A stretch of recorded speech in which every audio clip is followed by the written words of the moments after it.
D ಗ್ಯಾಂಗ್ನಿಂದ Renukaswamy ಕೊಲೆ ಪ್ರಕರಣಕ್ಕೆ ಸಂಬಂಧಪಟ್ಟಂತೆ ಪೊಲೀಸರ ಕೈ ಸೇರ್ತಾ ಇದೆ ಆರೋಪಿಗಳ ಹೇರ್ ಸ್ಯಾಂಪಲ್ ರಿಪೋರ್ಟ್.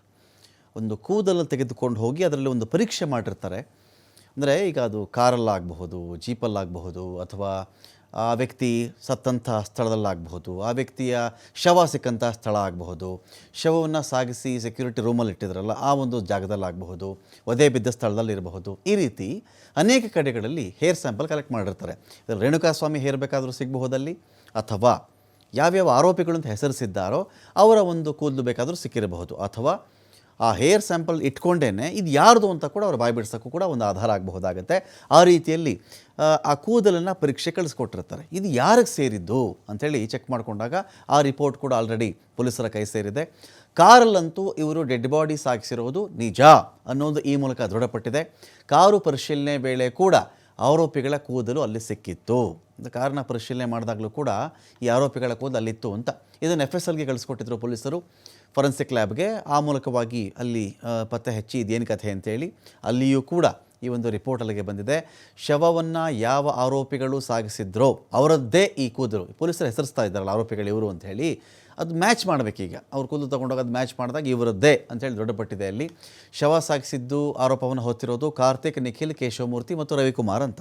DNA ವರದಿಯಲ್ಲಿ ಆರೋಪಿಗಳ ಕೂದಲು ಈ ಮೂಲಕ ಮ್ಯಾಚ್ ಆಗಿದೆ. ಹಾಗಾಗಿ ಈ ಒಂದು ಕೇಸ್ ಇದೆಯಲ್ಲ, ತನಿಖೆಯ ಎಲ್ಲ ಒಂದೊಂದು ಪೊಲೀಸ್ ಡಿಪಾರ್ಟ್ಮೆಂಟ್ನ ಇತಿಮಿತಿಯಲ್ಲಿ ಒಂದು ಮರ್ಡರ್ ಕೇಸ್ಗೆ ಸಂಬಂಧಪಟ್ಟಂತೆ ಉತ್ಕೃಷ್ಟ ಲೆವೆಲಲ್ಲಿ ಯಾವೆಲ್ಲ ಹಂತದ ಯಾವೆಲ್ಲ ಕಾರ್ನರ್ಗಳ ತನಿಖೆಯನ್ನು ಮಾಡಬಹುದೋ ಎಲ್ಲವನ್ನು ಕೂಡ ಮಾಡಿದ್ದಾರೆ ಅಂತ ಹೇಳಬಹುದು.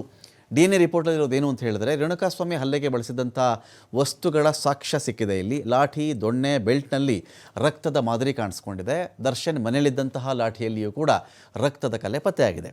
ರಿಪೀಸ್ ಪಟ್ಟಿ, ದೊಣ್ಣೆಗಳ ಮೇಲೂ ಕೂಡ ರಕ್ತದ ಮಾದರಿ ಇಲ್ಲಿ ಸಿಕ್ಕಿದೆ. DNA ಪರೀಕ್ಷೆಯಲ್ಲಿ ರಕ್ತದ ಮಾದರಿ ದೃಢಪಟ್ಟಿದೆ. ಅಂದರೆ ಇವ್ರು ಯಾರಿಗೆ ಹೊಡೆದಿರ್ತಾರೋ ಅವ್ರ ರಕ್ತ ಮಾತ್ರ ಅಂಟ್ಕೊಳ್ಳೋಕೆ ಸಾಧ್ಯ. ಅಲ್ಲಿ ಅಕಸ್ಮಾತ್ ರಿಟ್ಯಾಲಿಯೇಟ್ ಬಂದಿದ್ದರೆ, ರೇಣುಕಾಸ್ವಾಮಿನೂ ತಿರುಗಿ ಹೊಡೆದು ಬಿಟ್ಟಿದ್ದರೆ, ರೇಣುಕಾಸ್ವಾಮಿ ಕೂಡ ತುಂಬ ಫೈಟ್ ಮಾಡಿದ್ದಾನೆ, ಅವನು ಸಿಕ್ಕಂಥ ವಸ್ತುವಿಂದ ಇವರು ಹೊಡೆದು ಬಿಟ್ಟಿದ್ದಾನೆ ಅಂತ ಬಂದಾಗ ಅಲ್ಲಿ ಎರಡು ಮಾದರಿ ರಕ್ತಗಳು ಸಿಗಬೇಕಾಗತ್ತೆ ನಮಗೆ. ಒಂದು ರೇಣುಕಾಸ್ವಾಮಿದು ಒದೆ ಬಿದ್ದಿರುತ್ತೆ, ಅದು ರಿಪೀಸ್ದೋ, ಕಲ್ಲೋ, ಇಟ್ಟಿಗೆನೋ, ಲಾರಿಯ ಒಂದು ಭಾಗವೋ ಅಲ್ಲಿ ಕಲೆಕ್ಟ್ ಮಾಡಿದಾಗ ಅದು ಕೂಡ ಸಿಕ್ಕಿರುತ್ತೆ. ಇದೊಂದು. ಅಕಸ್ಮಾತ್ ರೇಣುಕಾಸ್ವಾಮಿ ಇವ್ರಿಗೆ ಹೊಡೆದಿದ್ದರೆ ಅಲ್ಲಿ ಇನ್ನೊಂದು ಮಾದರಿ ಕೂಡ ಸಿಗಬೇಕಾಗಿತ್ತು. ಆದರೆ ಸೋಫಾರ್ ರೇಣುಕಾಸ್ವಾಮಿಯಿಂದ ರಿಟ್ಯಾಲಿಯೇಷನ್ ಬಂದಿಲ್ಲ ಇಲ್ಲಿ. ಯಾಕಂದರೆ 13 ಜನ 14 ಜನ ಹೊಡೆದ್ರು ಅಂತ ವರದಿ ಇರೋದಲ್ವಾ. ಸೊ 14 ಜನ ಹೊಡಿಬೇಕಾದ್ರೆ ರಿಟಾಲಿಯೇಷನ್ ಅಷ್ಟು ಈಸಿ ಕೆಲಸ ಅಲ್ಲ. ಒಂದು ದೊಡ್ಡ ಆಯುಧ ಇದ್ದರೆ ಏನೋ ಮಾಡಿಬಿಟ್ಟಿದ್ದಾನಪ್ಪ ಅಂತ ಹೇಳಬಹುದು. ಅಂಥ ಆಯುಧಗಳು ಸಿಕ್ಕಿರಲ್ಲ, ಮತ್ತು ಆ ಒಂದು ದೊಡ್ಡ ಶಕ್ತಿಶಾಲಿ ಎನ್ನುವಂಥ ಒಂದು ಪರ್ಸ್ನಾಲಿಟಿ ಕೂಡ ಅಲ್ಲ. ಅಷ್ಟು ಶಕ್ತಿ ಇಲ್ಲ ಅಂದರೆ ರಿಟಾಲಿಯೇಷನ್ ಇರಬಾರ್ದ ಅಂತ ನೋಡಿದಾಗ ಅದರ ಒಂದು ಕುರುಹು ಕೂಡ ಎಲ್ಲೂ ಕೂಡ ಕಾಣಿಸ್ತಾ ಇಲ್ಲ. DNA ಪರೀಕ್ಷೆ ಮಾಡಿಕೊಂಡಾಗ ರಕ್ತದ ಮಾದರಿ ದೃಢಪಟ್ಟಿದೆ. ಕೂದಲಿನಲ್ಲಿ ಇಬ್ಬರು ಆರೋಪಿಗಳ DNA ಕೂಡ ಇಲ್ಲಿ ಮ್ಯಾಚ್ ಆಗಿದೆ. ಹಾಗಾಗಿ ಈ ಆರೋಪಿಗಳಿಗೆ ಸಂಕಷ್ಟ ಇನ್ನೂ ಜಾಸ್ತಿ ಆಗುತ್ತೆ ಅಂತ ಕಾಣಿಸ್ತಾ ಇದೆ.